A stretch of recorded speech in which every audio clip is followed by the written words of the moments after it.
$14 million. That's what developers estimated the southern valley of Gallatin County would be worth once the new equestrian resort went in. Luxury cabins, private horse trails, a wedding barn with imported cedar beams. Somebody in a pressed suit had already turned my side of Montana into numbers on a presentation board before I even knew there was a problem.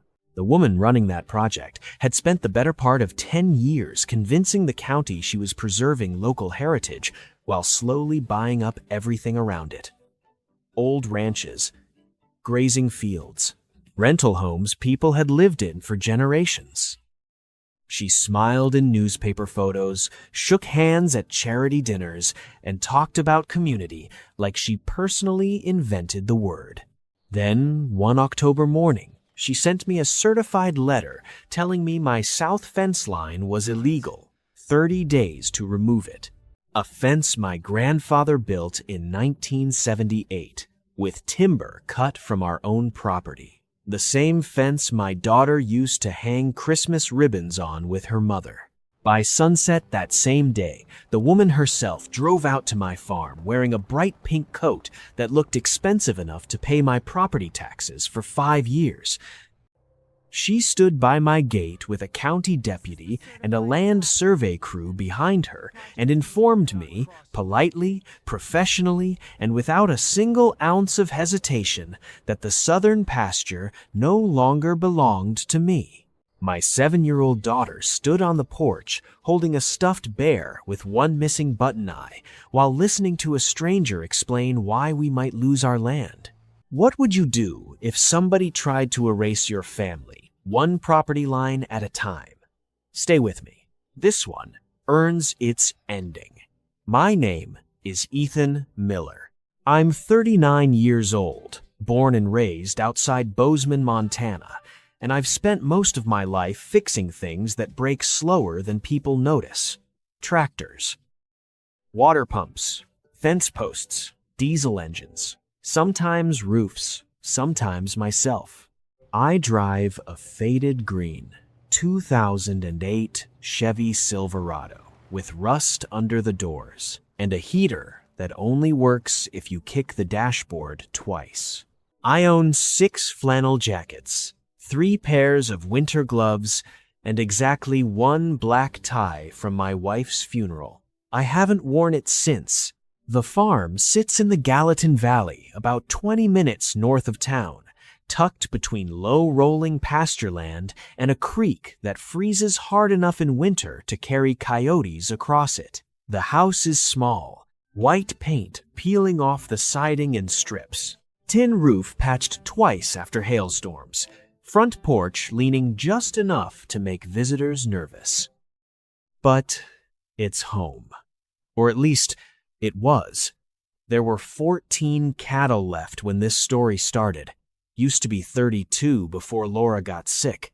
Cancer burns through savings faster than fire through dry grass.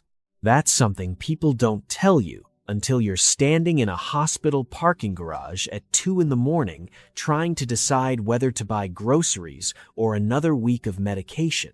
Laura Miller had dark auburn hair she kept braided over one shoulder when she worked outside, freckles across her nose, gray-blue eyes that made people trust her almost immediately. She taught 2nd grade for 11 years at the elementary school in town and somehow remembered every child she ever taught, even after the treatment started taking pieces out of her, even after she got thin, even after walking from the couch to the kitchen became something she had to plan. She died 5 years before this story began, 3 weeks before Sophie turned 2. And that brings me to Sophie. Sophie Miller is 7 years old, small for her age, serious in the way children become serious after they've seen grief too early. Blonde hair usually tied crooked because I never learned how to do it right. Big front teeth. Quiet voice, unless she's talking to animals. She carries around a stuffed bear named Mr. Buttons everywhere she goes. Everywhere. Mr. Buttons used to be brown. Now he's the color of old cardboard. One eye missing. Left ear flattened. Stitches running across the stomach in uneven blue thread where Laura repaired him during one of her hospital stays. Sophie believes her mother can still hear her through that bear. I have never corrected her. The morning the letter came started cold enough to frost the inside corners of the windows. I was outside repairing the hinge on the south gate when Sophie came running across the yard in oversized rain boots, carrying the mail against her chest. "Daddy," she said, "this one says urgent. Certified envelope, county seal, Caldwell Land Preservation Board." I opened it standing right there beside the fence they claimed shouldn't exist. According to the notice, the southern pasture bordering Miller Creek had been identified as improperly enclosed public access conservation land. The letter demanded removal of fencing structures within 30 days pending further review. Failure to comply could result in legal action and financial penalties. I read it twice, then a third time slower. The wording had that specific polished tone legal offices use when they want something to sound settled before anybody asks questions. I looked out across the pasture after that. The grass rolled downhill toward the creek in long gold strips under the wind. Aspen trees along the waterline already turning yellow. Fence posts stretching south, exactly where they'd always been. My grandfather built that fence himself after returning from Vietnam. I knew because the left corner post still carried the dent from where he accidentally struck it with a tractor chain in 1981. Land remembers things longer than people do. Around noon, Noah Bennett wandered over from the neighboring rental property, carrying a fishing pole without a reel attached to it. Noah was 9, skinny as wire fencing, brown hair always falling into his eyes. One of those boys permanently covered in dust, no matter the season. Good-hearted kid, nervous smile, talked fast when anxious. His parents rented the old Carver place east of our property. At least they still did at the time. Sophie liked Noah because he treated Mr. Buttons like a real person. That matters when you're 7. The two of them sat on the porch feeding stale crackers to our old barn cat while I reread the letter at the kitchen table. The cat's name was Maybelle, 14 years old, half blind, mean to everybody except Sophie. About an hour later, Noah came into the kitchen quieter than usual. "My mom got one too," he said. I looked up. "One what?" "A letter." He shifted his weight awkwardly. "Says we might have to move." That sat in the room for a second. Behind him, Sophie tightened her grip around Mr. Buttons. Children know when adults are scared, even when adults think they're hiding it. By late afternoon, 3 SUVs rolled up the gravel drive. First came the county survey truck, then the deputy, then Virginia Caldwell. Virginia was somewhere in her early 60s, tall, narrow-shouldered, silver hair cut perfectly straight at the jawline. She dressed like somebody who expected cameras nearby at all times. Pink wool coat, leather gloves, gold watch visible when she crossed her arms. Everything about her was controlled. Even her smile looked scheduled. People in town respected her because she donated money to libraries and veterans programs and chaired half the economic boards in the county. People feared her because she usually got what she wanted. Deputy Mark Hayes stepped out behind her. Mark was broad-built, late 40s, former high school linebacker, carrying 40 extra pounds, and the permanent tired expression common to rural law enforcement officers who spend more time dealing with domestic disputes and drunk drivers than actual crime. He knew me, which made the whole thing worse. Virginia walked straight to the gate and stopped. She looked at the pasture, then at me. Then at the house behind me where Sophie stood frozen on the porch, clutching Mr. Buttons against her chest. "Mr. Miller," she said calmly, "you are currently occupying land under county review." I remember the exact way the wind sounded through the cottonwoods behind her when she said it, like something warning us before we understood the danger. I didn't sleep much the night Virginia Caldwell came to my gate. That happens sometimes when a problem is too large for your mind to hold all at once. Your body gets tired, but your thoughts don't. They just keep circling the same thing like coyotes around a fence line. Around 2 in the morning, I got up, pulled on my boots, and stood on the porch with a cup of cold coffee, watching moonlight settle across the south pasture. The fence posts cast long black shadows over the grass. Beyond them, Miller Creek moved silver through the dark cottonwoods. The land looked exactly the same as it had the day before, which somehow made the whole thing feel worse. Inside the house, Sophie slept curled sideways across the couch with Mr. Buttons tucked under her chin.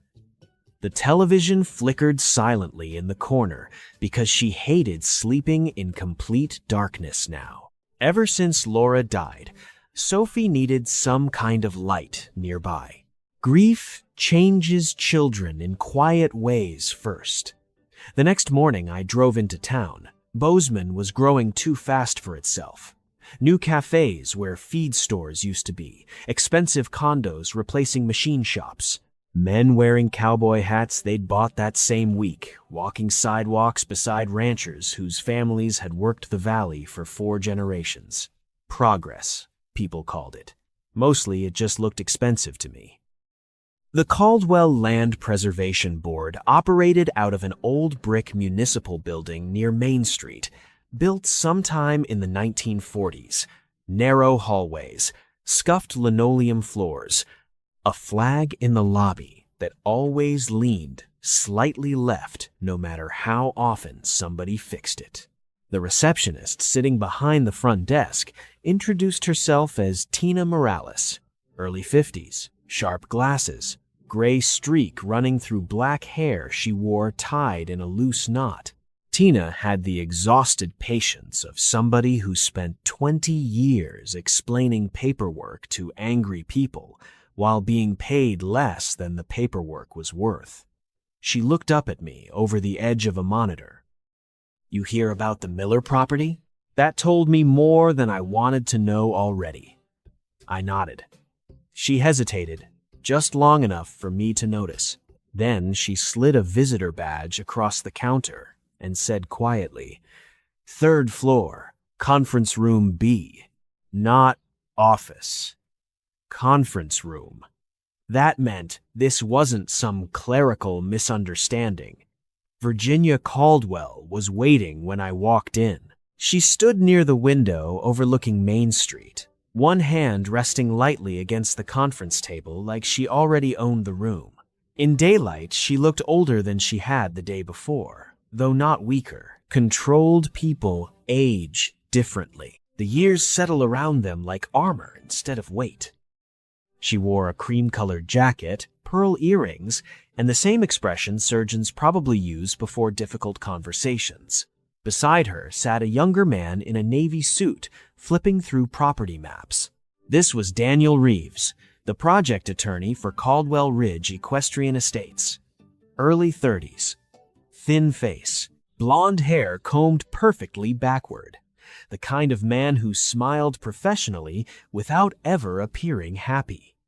Everything about him looked expensive and temporary at the same time. Virginia introduced him the way people introduce useful tools. "Mr. Reeves handles the legal structuring." That phrase stayed with me. Legal structuring. Funny how people can rename almost anything if enough money is attached to it. Virginia motioned toward the maps spread across the table. The development covered nearly 2,000 acres east of the valley.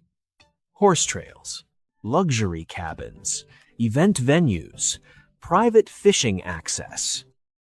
A resort designed for wealthy tourists who wanted Montana without having to meet actual Montanans. And right through the center of the plans ran a paved access road cutting directly across my southern pasture. "There's no alternate route?" I asked.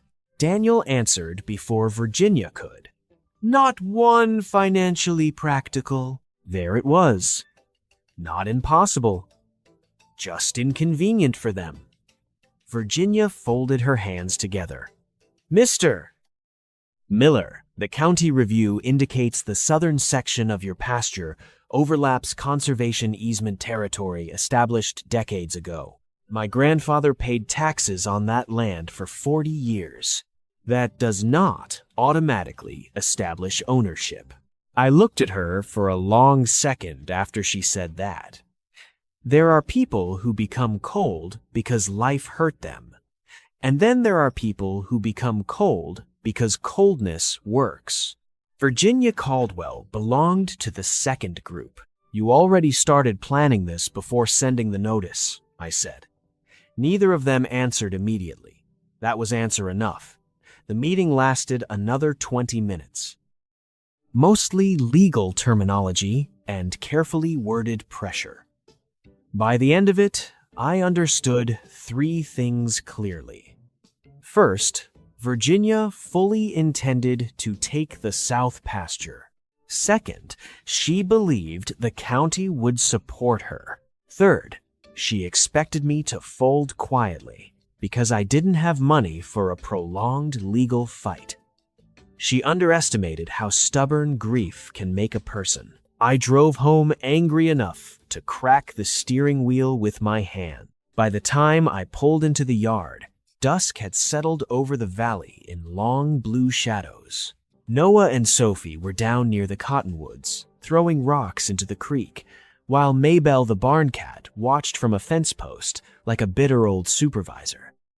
Inside the barn, the air smelled of dust, diesel fuel, and old hay. My grandfather's tools still hung on the back wall exactly where he left them before his stroke in 1999. He'd believed moving tools around was how disorder entered a man's life. I started digging through storage trunks beneath the workbench. Tax receipts, insurance papers, feed invoices, an old branding ledger from 1986. Sophie wandered in carrying Mr. Penn, buttons under one arm.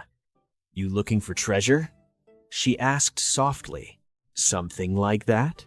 She climbed onto a wooden crate near the lantern while I kept sorting through papers. Then, after a long, quiet stretch, she asked the question that stopped me cold. "If they take the farm, will Mom still know where to find us?" Children don't mean to break your heart when they ask things like that. That's what makes it worse. I sat down on the concrete floor beside her after that. For a minute, neither of us spoke. Wind rattled softly against the barn siding outside. And suddenly, I could hear Laura again. Not perfectly. Memory never gives you the whole voice back, but enough. We'd been sitting in a hospital room during her final winter, snow falling outside. Sophie asleep in a chair beside the bed. Laura so thin by then her wedding ring kept sliding loose against her finger. She looked at me and said, "No matter what happens, Ethan, don't sell this place if you still believe it can be a home." At the time, I thought she meant financially. Turns out she meant emotionally. I kept searching after Sophie fell asleep against a saddle blanket beside the lantern. Close to midnight, I found an old cedar chest buried behind broken fence tools and winter tack. Inside sat a folded survey map dated 1979, several property tax receipts, and a sealed envelope with one name written carefully across the front, Laura Whitaker Miller. My chest tightened before I even opened it. Inside was a handwritten letter in Laura's uneven cursive. And halfway down the second page were 6 words that changed everything. The Southern agreement with Caldwell still worries me.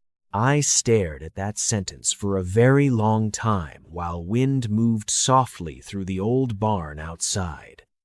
Meanwhile, down by the creek, Noah had shown Sophie something carved into the cottonwood tree near the waterline.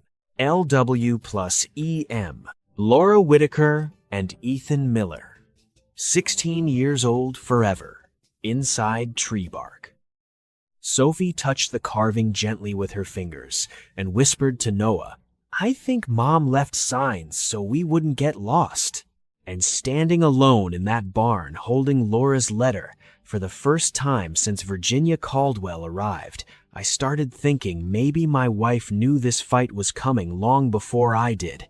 The next morning, I drove west along Highway 191 with Laura's letter folded carefully inside the breast pocket of my flannel jacket. The paper already felt older than it had the night before. Like, once certain truths are discovered, they begin aging immediately. Fog sat low across the Gallatin Valley that morning, thick enough to blur fence lines and telephone poles into pale gray shapes. Montana does that sometimes, makes the world look unfinished for a few hours. Sophie sat beside me in the truck, holding Mr. Buttons in her lap, while quietly tracing circles over the missing button eye with her thumb. She hadn't said much since finding the carving on the cottonwood tree. Children get thoughtful when they start realizing adults don't actually control very much. We were headed toward Livingston to see Grace Whitaker. Grace lived alone in a narrow blue farmhouse tucked against the foothills outside town. The house looked like it had survived several arguments with weather and won most of them. Wind chimes made from old silverware rattled softly on the porch. 2 fat orange cats slept in the windowsill like they paid taxes there. Grace Whitaker was 73 years old and had spent nearly 4 decades practicing real estate law across southern Montana before retiring after a minor stroke 5 years earlier. Tall woman, sharp shoulders. Silver hair cut short behind the ears. She wore denim shirts buttoned all the way to the collar and walked with a carved walnut cane she absolutely refused to admit she needed. People in Gallatin County described Grace the same way they describe winter storms. Difficult, honest, impossible to ignore. She and Laura had been related distantly through the Whitaker side of the family, though distant means something different in small Montana towns where everyone's connected somehow if you go back far enough. Grace opened the door before we even knocked.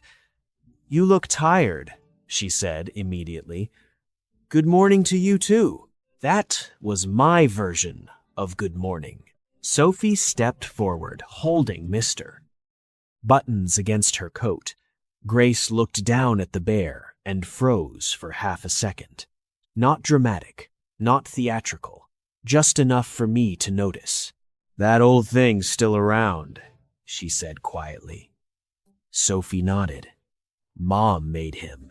"No," Grace said softly, crouching slower than her pride wanted her to.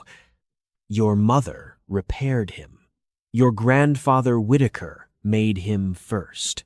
That got my attention.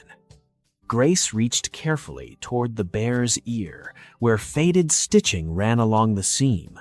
"That fabric," she said, "came from Daniel Whitaker's work shirt. Laura's father tore the sleeve fixing irrigation fencing back in 1989. Laura used to steal scraps from your grandmother's sewing basket." For a moment, Grace stopped sounding like a lawyer. She sounded old. The kind of old that comes from surviving most of the people you loved. Inside, her home smelled faintly of coffee grounds, dust, and cedar polish. Legal books still lined the walls, even though she'd retired years earlier. Boxes of county records sat stacked beside the fireplace. Some people never fully leave their profession. They just stop billing hours for it. I handed her Laura's letter along with the maps and tax receipts from the barn. Grace read everything twice without speaking. The only sound in the room came from an old basset hound asleep beside the wood stove. His name was Winston. 12 years old, brown and white coat gone gray around the muzzle, one eye cloudy from cataracts. Friendly in the deeply exhausted way elderly dogs become. Finally, Grace removed her glasses and leaned back slowly. "There's something wrong here," she said. That sentence tightened the room immediately. Grace explained that decades earlier, portions of Whitaker land bordering Miller Creek had been tied into a permanent easement agreement, allowing the Miller family continued agricultural access through the southern pasture. Not temporary, not conditional, permanent. An easement like that survives ownership changes, Grace said. If it was properly recorded, Caldwell can't simply erase it because a resort developer wants prettier road access. Then why are they acting like they can? Grace gave a humorless little smile. Because people with money often confuse delay with victory. She stood carefully and moved toward an old filing cabinet beside the fireplace. Watching Grace walk, I noticed the slight drag in her left foot from the stroke. Small thing, but life changes people permanently in inches, not miles. She searched through county copies for nearly 20 minutes before her expression darkened. "It's gone," she muttered. "What is?" "The original easement filing." I stared at her. Grace turned another page harder this time. "It should be here. I know it existed because I helped review the language myself in 1992. That landed heavily. "You're sure?" I spent 38 years memorizing land disputes people hoped I'd forget. Yes, I'm sure. By late afternoon, Grace had made 3 phone calls and grown increasingly irritated after each one. County records claimed no permanent easement existed. Virginia Caldwell's office denied any knowledge of prior agreements. Grace finally slammed a folder shut. "That woman's father tried something similar back in the 80s, she said. "Difference is Daniel Caldwell underestimated your grandfather. Virginia won't make that mistake twice." It was the first real anger I'd heard from her all day. On the drive home, Sophie fell asleep against the passenger window with Mr. Buttons tucked beneath her chin again. Snow clouds gathered low over the mountains, turning the valley dark earlier than usual. That night, after dinner, Maybelle the cat knocked a spoon off the kitchen counter because apparently surviving 14 years had convinced her rules no longer applied. The noise startled Sophie enough that Mr. Buttons slipped from her arms onto the hardwood floor. A seam along the bear's back split open when it landed. Sophie gasped like a real person had been hurt. I picked the bear up gently and carried it to the kitchen table beneath the overhead light. The stuffing inside had yellowed with age, old cotton batting and loose thread pushing through the opening. Then I noticed something folded deep inside the bear's back. Not stuffing, paper, carefully wrapped in thin oilcloth. For a second, I honestly thought my heart stopped. I unfolded it slowly, while Sophie watched wide-eyed from the chair beside me. Inside sat a miniature hand-drawn survey diagram of the southern pasture. Signatures at the bottom. Daniel Whitaker, Harold Miller. Permanent access easement. Laura had hidden it inside Mr. Buttons years ago, long before Virginia Caldwell ever came to our gate. Sophie looked up at me quietly. "Mom knew," she whispered. And sitting there beneath the kitchen light, holding that tiny folded map in my shaking hands, I realized she probably had. Meanwhile, 30 miles away at the county office, Deputy Mark Hayes sat alone at his desk, rereading internal development emails he was never supposed to keep copies of. One attachment included roadway plans for Caldwell Ridge dated nearly 8 months earlier, months before public review had officially begun. Mark leaned back heavily in his chair after noticing the date. Outside his office window, snow started falling across Bozeman.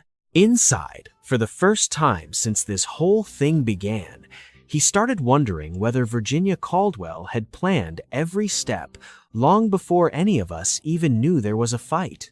3 days after we found the easement map inside Mr. Button's, Grace Whitaker spread half the county's legal history across my kitchen table and told me something I didn't want to hear. "You are not going to win this quietly," she said. Outside, snowmelt dripped steadily from the barn roof under weak afternoon sunlight. Sophie and Noah were building crooked snow forts beside the porch, while Maybelle watched them from the windowsill with open disappointment toward all human activity. Grace adjusted her glasses and tapped one long finger against the copied easement document. "You could file immediately," she said. "Temporary injunction, county review, court motion." Expensive, slow, ugly. She paused. "Or you could make the town see what's happening before Virginia Caldwell controls the story completely." Grace had spent 40 years watching wealthy people win arguments before facts ever reached the room. She understood something I didn't. Legal battles start emotionally long before they start legally. The town council announced a public development meeting 2 nights later at First Lutheran Church on the north side of Bozeman. Old stone building, built in 1911. Narrow stained glass windows and wooden pews polished smooth by generations of restless hands. I almost didn't go. Public speaking ranked somewhere below dental surgery on my list of enjoyable experiences. I fix tractors for a living. I am deeply qualified to have conversations with broken machinery and almost nobody else. But Sophie stood beside me while I was debating it and asked quietly, "If we don't go, does that mean they already won?" Children have a talent for reducing complicated things into their true shape. So we went. The church basement was already crowded when we arrived. Folding chairs lined the room wall to wall beneath fluorescent lights that hummed softly overhead. The smell of burnt coffee and wet winter coats hung in the air.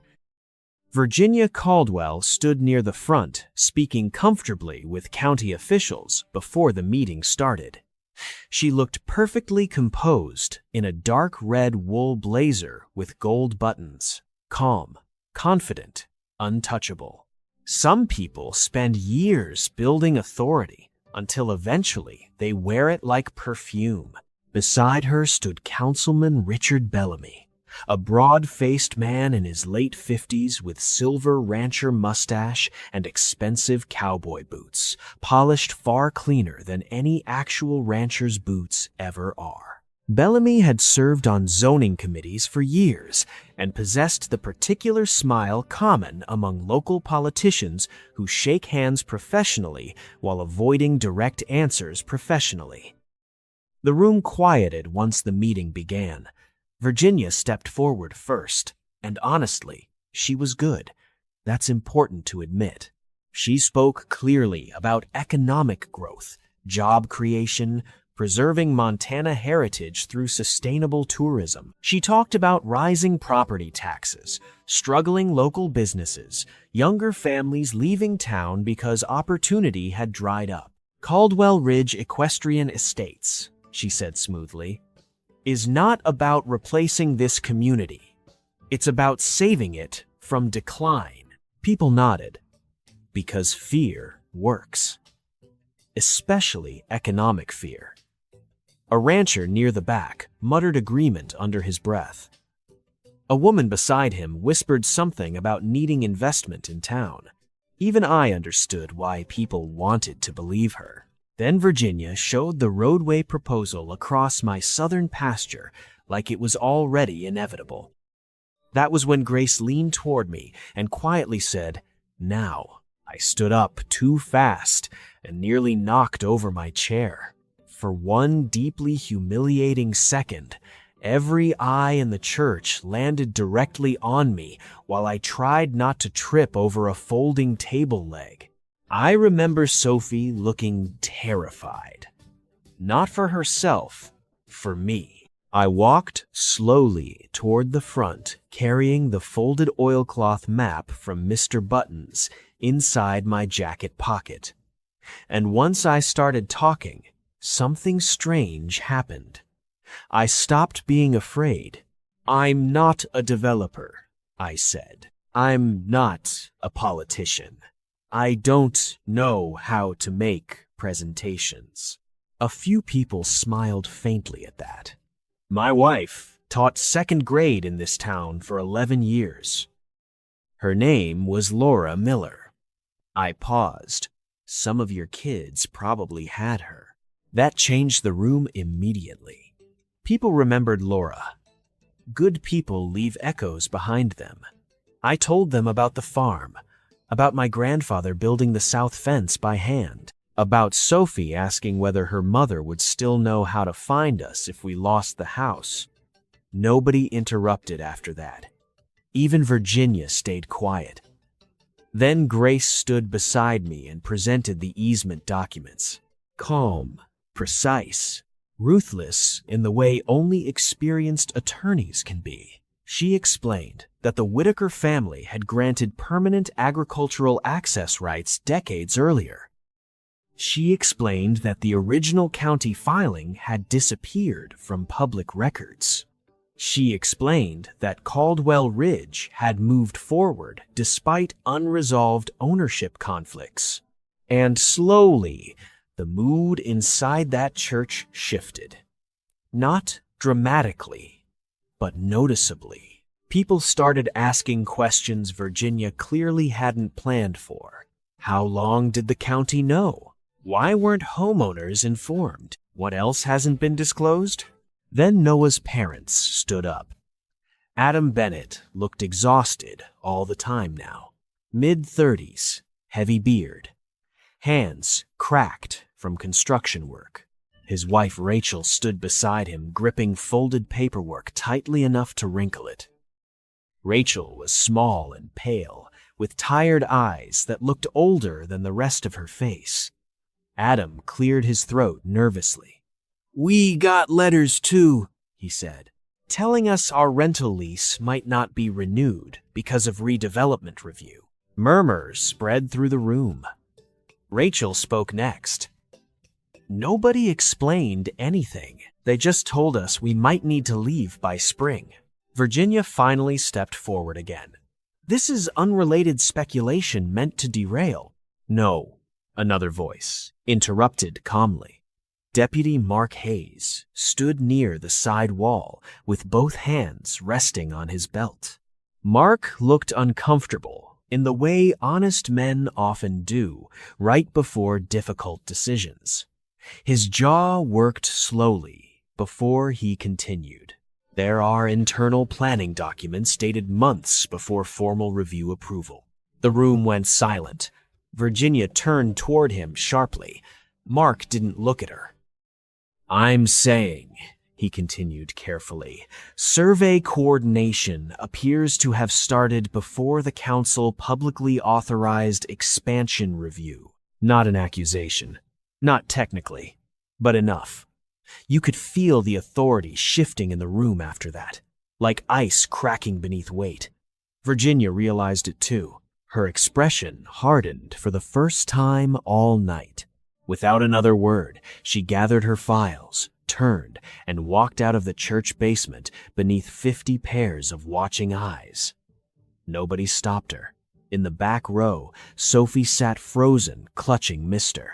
Buttons against her chest so tightly, the bear's loose stitching stretched again near the shoulder. Noah quietly reached into his coat pocket and handed her a cheap plastic sheriff's badge he'd won months earlier at the county fair. "You're braver than the grown-ups tonight," he whispered. And for the first time since this fight began, Sophie smiled. Small, but real. Virginia Caldwell responded 3 days after the church meeting, exactly the way people like her usually respond when public control starts slipping. She escalated. "Grace called me just after sunrise while I was carrying feed buckets through freezing wind toward the cattle shed. They filed emergency motions," she said without introduction. "Their argument is that the map found inside Mr. Buttons isn't legally admissible because it's a copy, not the original easement." I leaned against the fence post listening while snow clouds gathered dark over the western ridge. "And that's not the worst part," Grace continued. "Somebody contacted First Montana Agricultural Bank. That got my attention immediately. The farm still carried debt from Laura's treatments, smaller than it used to be, but enough that the bank technically had leverage if they decided the property had become unstable collateral. By noon, the bank manager himself showed up. His name was Curtis Hale, mid-50s, tall, nervous man with thinning blonde hair and wire-rimmed glasses that constantly slid down his nose when conversations became uncomfortable. Curtis had approved my restructuring loan after Laura died, mostly because his own wife had survived breast cancer years earlier. Good man, underneath institutional pressure. That's a dangerous kind of person to be. Curtis stood awkwardly on my porch, holding paperwork against the wind. "There's concern," he said carefully, "about pending litigation affecting land valuation." "Concern from who?" He hesitated. Didn't answer, which was answer enough. By late afternoon, the storm arrived. Montana weather doesn't always build gradually. Sometimes it simply appears like somebody opened a door in the mountains. Wind slammed across the valley hard enough to shake the barn walls. Snow came sideways. Visibility dropped to almost nothing within an hour. Around dusk, the southern fence finally gave way. I heard it happen from inside the equipment shed. One long cracking sound, then silence, then cattle noise. Bad cattle noise. I ran outside with a flashlight just in time to see 3 cows pushing through the collapsed section toward the creek bed while snow tore across the pasture in white sheets. Damn it. Within 20 minutes, neighbors started arriving. That's rural Montana for you. People can argue politics for 20 years and still show up instantly when livestock gets loose during a storm. Deputy Mark Hayes pulled in first, wearing a heavy sheriff's coat over thermal layers, snow already collecting across his shoulders. Behind him came Adam Bennett with an old ATV and 2 ranchers from farther north. One of them was Walter Griggs, a 68-year-old cattle rancher, built like an oak tree, left out in weather too long. Thick beard, broken nose, slow voice. Walter rarely spoke more than necessary because he'd spent most of his life around animals instead of people, and generally preferred it that way. We spent hours tracking cattle through drifting snow near Miller Creek. The storm kept worsening. At some point during the chaos, Sophie disappeared from the porch. I found her near the cottonwoods, crying hard enough she could barely breathe. Mr. Buttons was gone. "I had him," she kept saying through sobs. "I had him, and then the wind." I dropped to my knees beside her immediately. For Sophie, losing that bear wasn't losing a toy. It was losing her mother all over again. Mark helped search with flashlights for nearly an hour, despite snow freezing across his jacket sleeves. Eventually, he crouched beside Sophie awkwardly and said, "We'll find him." Storms move things around, that's all. But Sophie looked unconvinced. That night, nobody slept much. The storm finally weakened sometime before dawn. Gray morning light spread slowly across the valley, revealing buried fence lines, overturned troughs, and snowdrifts piled shoulder-high against the barn. Around 8 in the morning, Noah came sprinting across the pasture, waving both arms. "I found him!" Sophie nearly knocked me over running toward the creek. Mr. Buttons hung tangled in the lower branches of the old cottonwood tree where Laura and I carved our initials years earlier. One ear ripped slightly worse now. Snow packed into the stitching. Sophie grabbed the bear and held him so tightly I thought she might break apart herself. Then Noah noticed something else. "Hey," he said quietly. "What's that?" Near the base of the cottonwood, fresh storm erosion had exposed the corner of a small, rusted metal box, buried shallow beneath the roots. I dug it out with my bare hands. Inside sat several oil-wrapped documents, a faded photograph, and a small leather journal worn soft with age. The photograph showed Laura's father shaking hands with my grandfather beside the southern pasture fence sometime in the early 90s. Both men smiling, snowless mountains behind them. And underneath the photograph sat the original easement agreement. Not a copy, the original. Signed, witnessed, county stamped. For a long moment, nobody spoke. Wind moved softly through the bare branches overhead, while Sophie stood beside me, clutching Mr. Buttons against her chest. Then I opened the journal. Laura's handwriting filled every page. One entry near the center stopped me cold. Dad always believed the Caldwells would eventually try taking the southern access road. That's why I hid the copy inside Mr. Buttons. If anything ever happens to me, Ethan will need proof before they rewrite the story. I sat there in the snow staring at her words while my hands shook hard enough to blur the ink. She knew. Years ago, Laura knew this might happen. Meanwhile, back in Bozeman, Deputy Mark Hayes sat alone inside his office, staring at internal county emails spread across his desk. Survey approvals, early development drafts, private correspondence involving Virginia Caldwell months before official authorization. Mark finally gathered the papers into one envelope addressed to Grace Whitaker. He understood exactly what it might cost him. Transfer, suspension, possibly his career. But some decisions stop being professional once your conscience gets involved. Outside his office window, snow kept falling softly across Gallatin County. Inside, Mark sealed the envelope anyway. The county hearing took place on a cold Monday morning beneath a sky the color of dirty wool.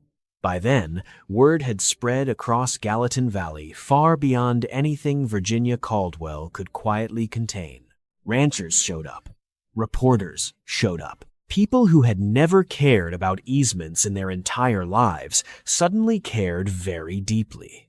That's the thing about small towns. Most people stay silent until they recognize themselves inside somebody else's problem. The hearing room itself sat inside the old county administration building downtown. Wood-paneled walls, fluorescent lights, folding chairs arranged too close together. Everything smelled faintly of paper, coffee, and melted snow tracked in from boots. Grace Whitaker arrived carrying 3 thick legal binders against her chest like a woman carrying firewood. She looked tired but sharp-eyed, her silver hair pinned back tightly, walnut cane tapping steadily against the courthouse floor. If fear existed inside her that morning, It had long ago learned not to interrupt her work. Virginia Caldwell sat across the room beside Daniel Reeves and two additional attorneys from Helena. Expensive suits, expensive watches, calm expressions practiced carefully in mirrors over many years. But Virginia herself looked different. Not defeated, just older somehow. Like power had finally become heavy. The County Review Board consisted of 5 members seated behind a long, elevated desk. One of them, Eleanor Pike, chaired the hearing. Eleanor was a former agriculture professor from Montana State University, late 60s. Thick white braid hanging over one shoulder, reading glasses attached to a chain around her neck. Reputation for fairness severe enough to make both developers and ranchers nervous equally. Grace presented first. The original easement agreement, the county stamps, the signatures. Then Laura's journal.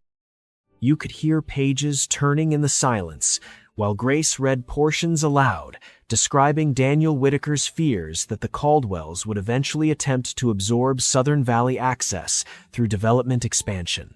Virginia's attorneys objected repeatedly.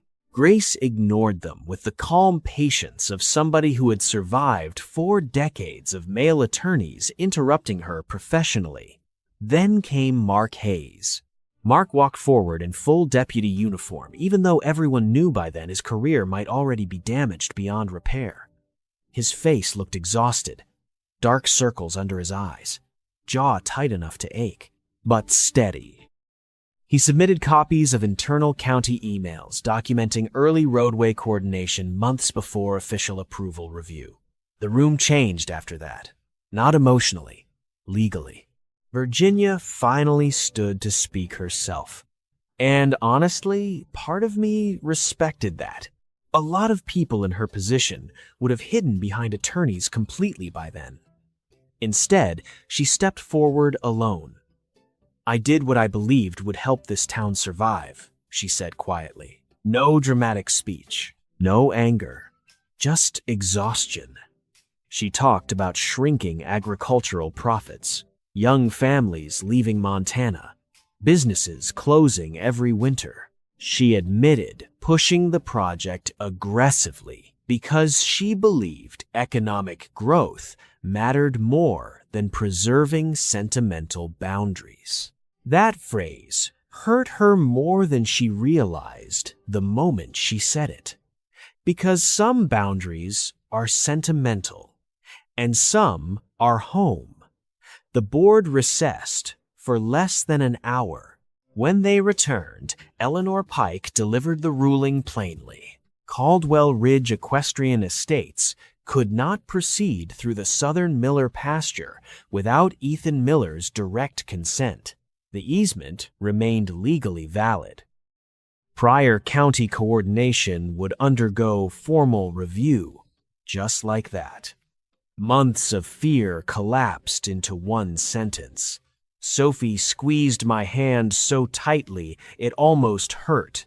Outside the courthouse, reporters crowded the front steps, waiting for statements. Snowmelt dripped from gutters under weak spring sunlight while microphones pushed toward my face from every direction. One reporter asked if I planned to sue Caldwell Ridge for damages. Another asked whether I wanted financial compensation. And, standing there with Sophie beside me holding Mr. Buttons under one arm, I realized something strange. I wasn't angry anymore. Tired, yes, but not angry. So I told them the truth. I don't want revenge, I said. I want this valley to stay a place where regular families can still live. A week later, Grace helped draft a revised proposal. A narrow public access road along the eastern edge of the property. Smaller, controlled, nothing like the luxury resort entrance Virginia originally planned. Instead, the land beside it would support a seasonal farmers market, a community riding program for children dealing with grief and trauma, and emergency housing support funded partly through local agricultural grants. Adam and Rachel Bennett volunteered immediately to help organize the market. For the first time in months, Rachel smiled without looking afraid afterward. Virginia Caldwell resigned from the Preservation Board 2 weeks later. No scandal, no public collapse, just resignation. 3 days after that, a package arrived at the farmhouse addressed to Sophie. Inside sat a small sewing tin containing a polished brown button eye, matched almost perfectly to Mr. Button's missing one. Folded beneath it was a handwritten note. There are old things that should not be replaced, only repaired. No signature. Didn't need one.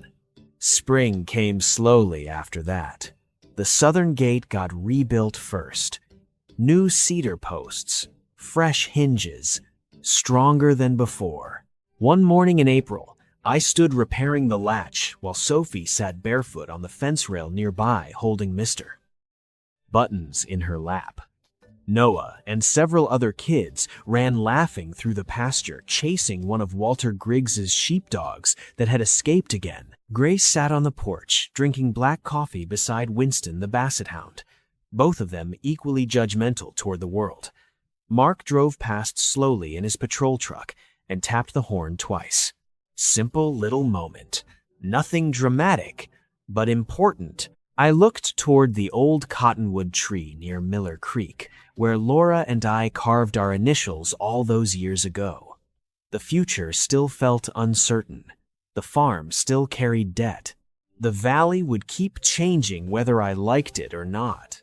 But for the first time in 5 years, this place no longer felt like a graveyard for memories. It felt alive again. Beside me, Sophie carefully sewed the new button eye onto Mr.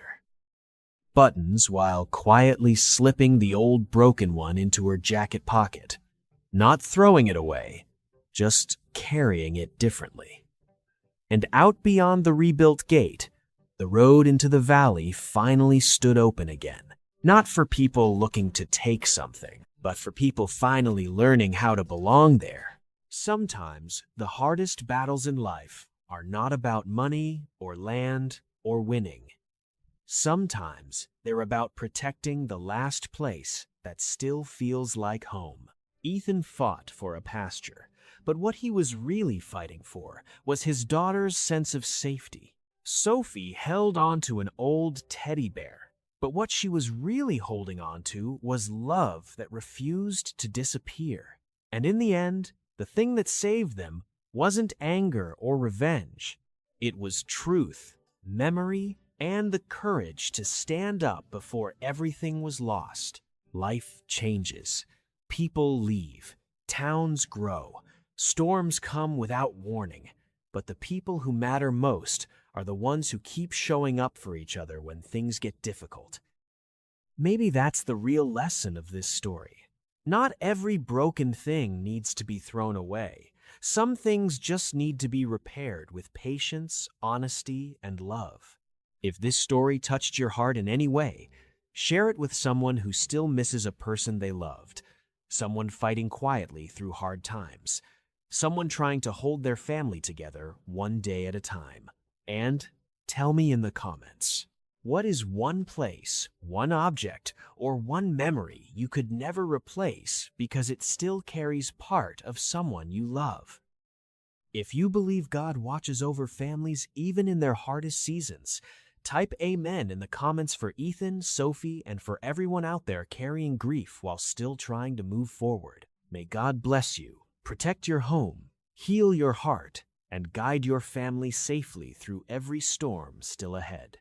And if you want more stories like this, don't forget to subscribe to the channel. There's another story waiting next week.